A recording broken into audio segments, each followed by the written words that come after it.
Biar bapak ya Bu, biar bapak.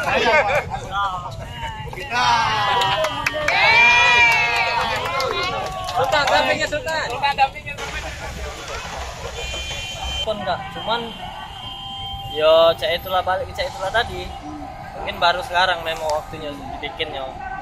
Kalau masalah itu sudah lama itu tuh kami ngaju ke Pak kapan ada lahan dewe buat komunitas main kan. Jadi dengan adanya skatepark ini gimana perasaan itu? Seneng lah. Itu terutama skateboarder kan punya lahan dewe kan seneng. Tidak ganggu wong lain main kan di sini. Selama ini kalau kita main di mana? Ya di mana tempat pengen main beh. Misalnya kalau di Kamang Iwa itu kan di kita janjian kayak oh main di mana hari ini cak itu biasanya. Tidak tentu ya. Tidak tentu. Tapi itu frekuensinya apakah tiap minggu atau akhir pekan?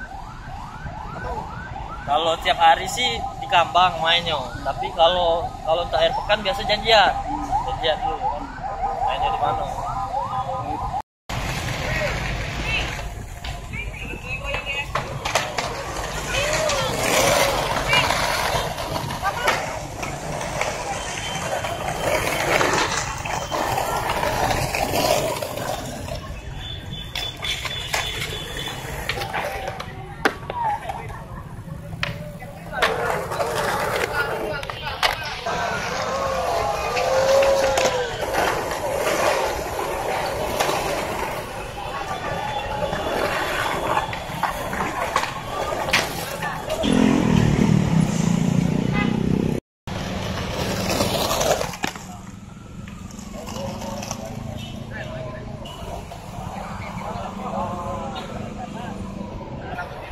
tidak?